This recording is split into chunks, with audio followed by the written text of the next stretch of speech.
Vous pensez avoir tout sous contrôle, mais la vie vient vous couper l'herbe sous le pied. Je m'appelle Michel et j'étais une avocate prospère, jusqu'à ce qu'un accident de voiture mortel change ma vie en un instant. Le 12 octobre 2024, j'ai été cliniquement morte pendant 8 minutes. Au lieu des ténèbres, je me suis retrouvée face à face avec Jésus, qui m'a révélé la véritable signification du jeûne. Voici Mandé, et c'est l'histoire d'une transformation que vous ne voudrez pas manquer. Mais avant de commencer, faites-moi savoir d'où vous écoutez. Ce sera formidable de nous sentir plus proches, même si nous sommes physiquement éloignés. Partagez vos impressions sur ce témoignage d'expérience de mort imminente en l'aimant et en le commentant. Ayons une discussion loyale et ouverte afin que nous puissions apprendre les uns des autres sur cette chaîne. Bonne écoute. C'est arrivé si soudainement. L'air d'Atlanta, au début de l'automne, était vif et la ville s'éveillait pour une nouvelle journée d'activité intense. Je me rendais en voiture à une présentation importante pour un client, l'esprit en ébullition avec des stratégies et des angles de présentation potentiels. Ma Mercedes Classe S naviguait avec précision dans la circulation matinale, mais à l'intersection, j'ai perdu ma concentration. La dernière chose dont je me souvienne, c'est l'éclair aveuglant des phares d'un semi-remorque et le crissement des pneus. Puis, l'obscurité. Lorsque j'ai ouvert les yeux, je n'étais pas dans un hôpital. Au contraire, j'étais entouré d'une lumière indescriptible, si pure et si intense qu'elle semblait pénétrer chaque fibre de mon être. Là, devant moi, se tenait Jésus. Sa présence dépassait tout ce que j'aurais pu imaginer. Ce n'était pas seulement une manifestation visuelle. C'était une expérience sensorielle et spirituelle complète. Ses yeux contenaient une profondeur de compréhension qui rendait tout ce que j'avais accompli dans ma vie précédente tout à fait insignifiant. Michel, dit-il, nous devons parler de quelque chose d'important, le jeûne. Le jeûne. Le jeûne? Le mot lui-même semblait si simple, si ancien. Dans ma vie antérieure, je l'associais à des pratiques religieuses extrêmes ou à des régimes. Je ne l'avais jamais sérieusement considéré comme un exercice spirituel significatif. Mais Jésus a commencé à révéler le paysage spirituel complexe du jeûne, dévoilant des vérités qui remettraient en question tout ce que je pensais savoir sur les pratiques spirituelles. Les humains ont monumentalement mal compris le jeûne, a-t-il expliqué. Ce n'est pas un régime. Ce n'est pas une performance. C'est une technologie spirituelle sophistiquée conçue pour recalibrer l'ensemble de votre écosystème spirituel. Il a ensuite révélé les 2 erreurs les plus choquantes que les croyants commettent systématiquement lorsqu'ils abordent le jeûne. Ces révélations vont complètement transformer la façon dont les disciplines spirituelles sont comprises. Jésus m'a montré, vision après vision, des individus qui ont transformé le jeûne en une performance spirituelle. Ces personnes annonçaient leur jeûne sur les médias sociaux, parlaient de leur fin de manière dramatique et s'assuraient que tout le monde était au courant de leur soi-disant dévouement spirituel. Les visions étaient dévastatrices. J'ai été témoin d'innombrables occasions spirituelles gâchées parce que les gens étaient plus soucieux de paraître saints que de se connecter réellement avec le divin. La deuxième révélation était encore plus révolutionnaire. Jésus a expliqué que jeûner sans une intention spirituelle claire et spécifique était essentiellement une faute professionnelle spirituelle. Il a ensuite expliqué les différents types de jeûne, chacun ayant sa propre signification spirituelle. Tout d'abord, il y a le jeûne absolu, qui consiste à renoncer complètement à la nourriture et à l'eau. C'est un jeûne rare et intense, généralement pratiqué en période de crise spirituelle grave ou lorsqu'une intercession urgente est nécessaire. Le jeûne normal consiste à s'abstenir de toute nourriture solide, tout en autorisant la consommation de liquides. C'est le type de jeûne le plus courant dans la Bible et il est souvent utilisé pour rechercher une direction divine ou une percée spirituelle. Le jeûne partiel implique l'élimination de certains aliments ou groupes d'aliments, à l'instar du régime de Daniel, composé de légumes et d'eau. Il s'agit d'une question d'intentionnalité et de discipline. Le jeûne de John Wesley consiste à ne manger que du pain et à boire de l'eau, généralement en vue d'une préparation spirituelle ou d'une prise de pouvoir. Le jeûne par rotation, principalement utilisé pour des raisons médicales, comporte également des principes spirituels d'élimination systématique et de discernement. Jésus a souligné l'importance de ces jeûnes. Commencez par un petit pas. Soyez cohérents. Faire preuve d'humilité. Évitez d'en faire une performance. Faites-en plutôt une véritable quête du cœur. Au fil de notre conversation, Jésus a insisté sur l'importance de la mise en œuvre pratique. Commencez par un petit pas. Soyez cohérents. Pratiquez l'humilité. N'en faites pas un spectacle, faites-en une véritable quête du cœur. Jésus a ensuite approfondi la signification historique et spirituelle du jeûne, transformant ma compréhension d'une simple pratique religieuse en une profonde discipline spirituelle. Regardez les exemples bibliques, a-t-il dit, et soudain, j'ai été témoin de scènes historiques qui se déroulaient devant mes yeux. J'ai vu Esdras conduire 4000 personnes dans un jeûne collectif, le corps courbé dans une humble supplication.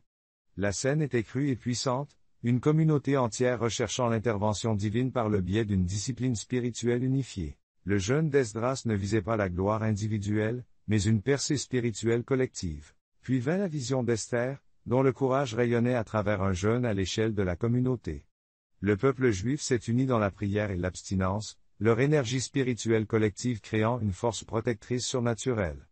Il ne s'agissait pas seulement de ne pas manger, mais de créer une atmosphère spirituelle d'intervention et de protection. Comme l'a dit Jésus, le jeûne n'est jamais une affaire individuelle. Il s'agit de s'aligner. Il s'agit de s'aligner sur le but divin, la communauté et une réalité spirituelle plus élevée. Il m'a montré les nuances du jeûne dans différents contextes bibliques. Le jour de l'expiation, Yom Kippour, était bien plus qu'un rituel religieux. C'était un moment profond de recalibrage spirituel national. Chaque personne, du plus grand prêtre au plus simple citoyen, s'abstenait de manger, affligeant symboliquement son âme et se rappelant son besoin de la miséricorde et du pardon divin. La plupart des gens comprennent mal les disciplines spirituelles, a poursuivi Jésus. Ils considèrent le jeûne comme une forme de punition ou un régime spirituel. Mais il s'agit en fait d'une forme sophistiquée de communication entre l'esprit humain et le monde divin. Les révélations deviennent de plus en plus complexes. Jésus a commencé à expliquer les interconnexions physiologiques et spirituelles du jeûne. Lorsque nous créons délibérément un espace en nous abstenant de manger, nous n'éprouvons pas seulement une faim physique. Nous créons une réceptivité spirituelle, une sensibilité accrue à la communication divine. Votre corps est plus qu'un simple moteur physique, a-t-il déclaré. C'est un instrument spirituel complexe. Lorsque vous jeûnez avec intention, vous accordez cet instrument, créant une réception spirituelle claire. Il a expliqué les différentes approches du jeûne, chacune ayant sa propre profondeur spirituelle et sa propre signification. Le jeûne absolu, par exemple, est rare et incroyablement intense. Il implique une abstinence totale de nourriture et d'eau. Le jeûne de 3 jours de Paul après sa rencontre sur le chemin de Damas n'était pas seulement un test physique, c'était une remise à zéro spirituelle complète. Ce type de jeûne est souvent pratiqué dans les moments de crise spirituelle profonde ou lorsqu'une intercession urgente est nécessaire, symbolisant un abandon total. Le jeûne normal est le type de jeûne le plus souvent mentionné dans la Bible. Il consiste à s'abstenir d'aliments solides tout en buvant des liquides. Il ne s'agit pas de punir le corps, mais de créer un espace pour la concentration spirituelle. Jésus lui-même a pratiqué ce type de jeûne pendant les 40 jours qu'il a passés dans le désert, utilisant cette période comme un temps de préparation intense et de connexion divine. Le jeûne partiel permet une plus grande flexibilité, mais n'en est pas moins important. Le régime de Daniel, composé de légumes et d'eau, était un choix délibéré enraciné dans la discipline spirituelle. Le refus de Daniel de se laisser tenter par les offrandes somptueuses du roi n'était pas seulement une question de santé. Il s'agissait d'une prise de position audacieuse en faveur de l'intégrité spirituelle et d'une manière de rester fidèle à sa foi en dépit des pressions culturelles qui l'entouraient. Le jeûne de John Wesley est une autre affaire. Il consiste à ne manger que du pain et à boire de l'eau. Pour Wesley, il ne s'agissait pas de privation, mais de préparation. Avant les rassemblements spirituels importants, il jeûnait pour aiguiser sa sensibilité spirituelle, convaincu que la discipline physique pouvait débloquer un pouvoir spirituel plus profond. Enfin, il y a le jeûne par rotation.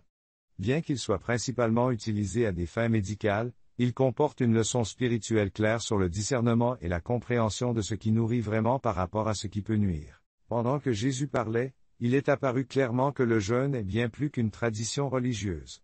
C'est une pratique spirituelle délibérée qui nous permet de nous aligner sur le divin et de renforcer notre lien avec la volonté de Dieu. Il ne s'agit pas seulement de ce que nous abandonnons, mais de ce que nous gagnons en clarté spirituelle et en objectif. Comme Jésus l'a expliqué, l'élément le plus important du jeûne est l'intention de votre cœur. Soudain, les visions autour de moi ont changé.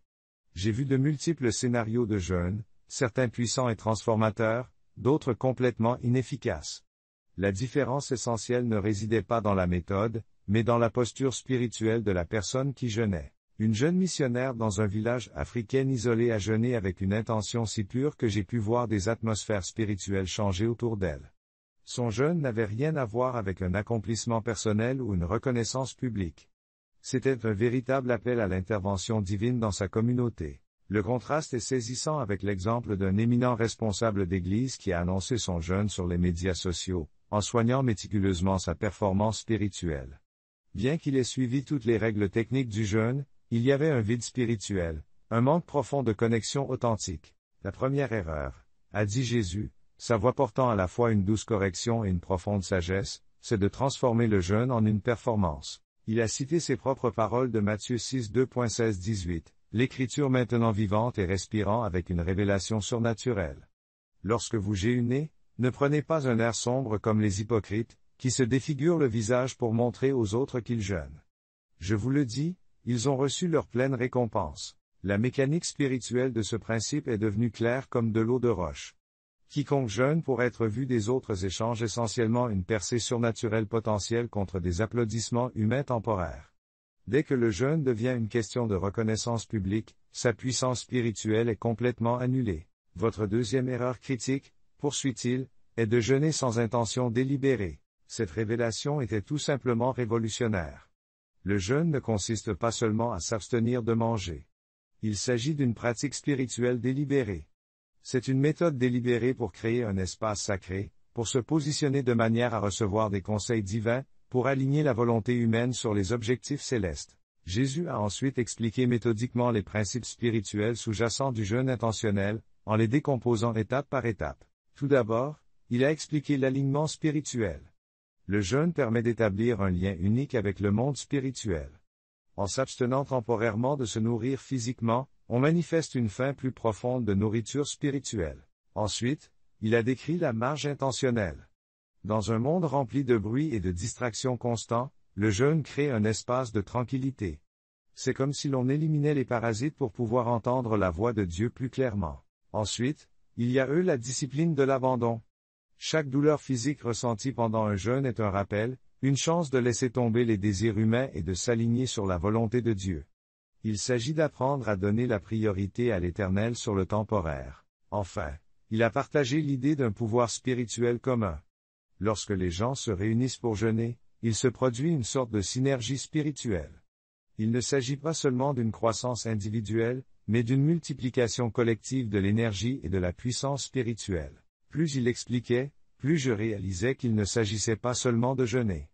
Jésus établissait un cadre spirituel global, un mode de vie susceptible de transformer notre lien avec Dieu et avec les autres. La plupart des croyants abordent le jeûne comme un régime spirituel, a-t-il dit, avec une pointe d'humour divin dans la voix.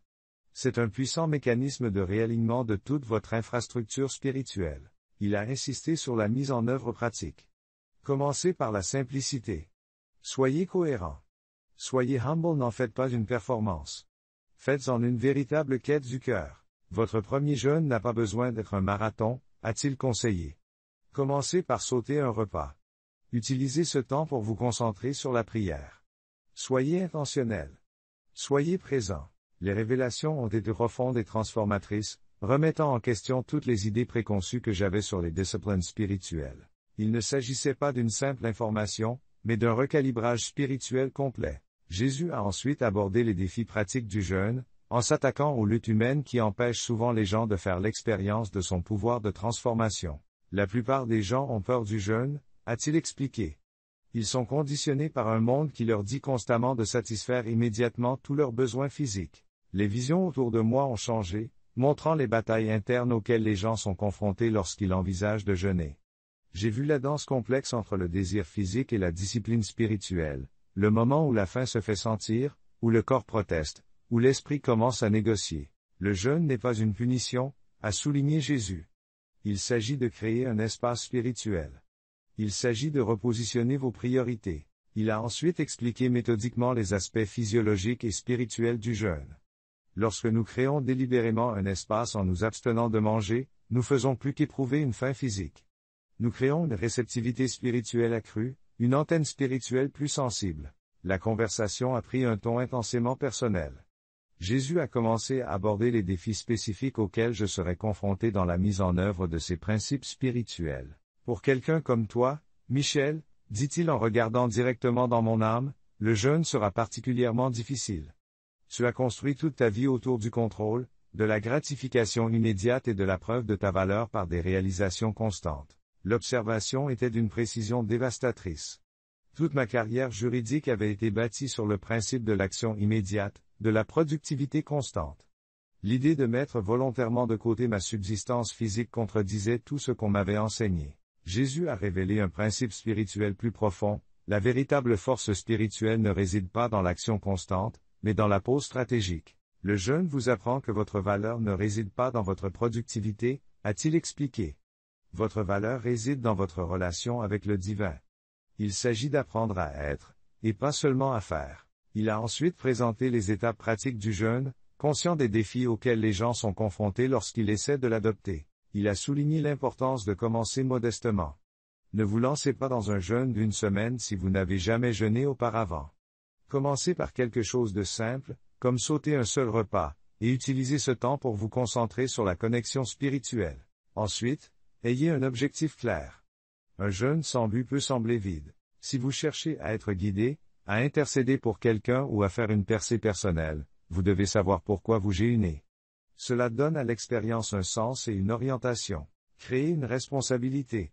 Trouvez un partenaire spirituel qui comprend votre cheminement et qui peut vous encourager, prier avec vous et vous aider à garder les pieds sur terre. Il est essentiel de remplacer la faim physique par une faim spirituelle.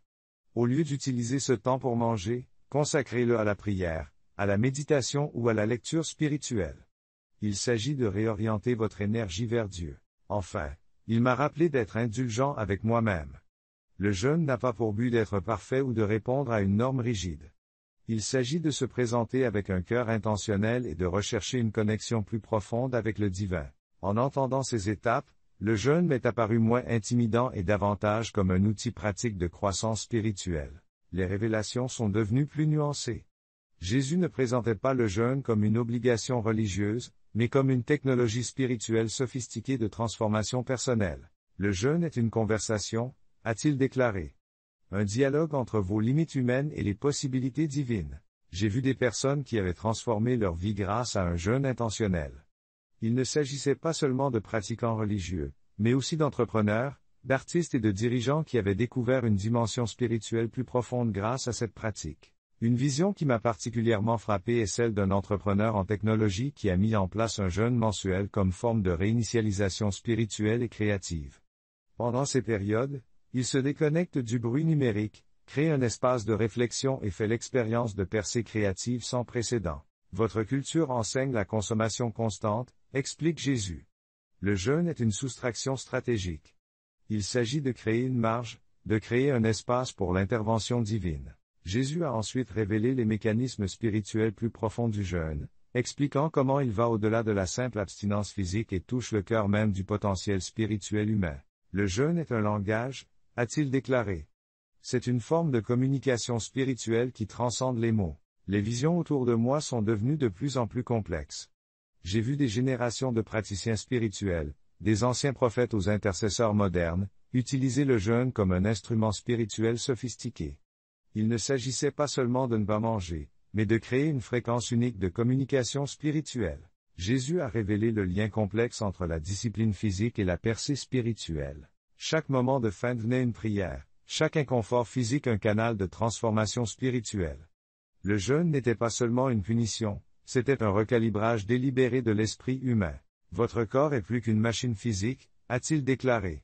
C'est une antenne spirituelle.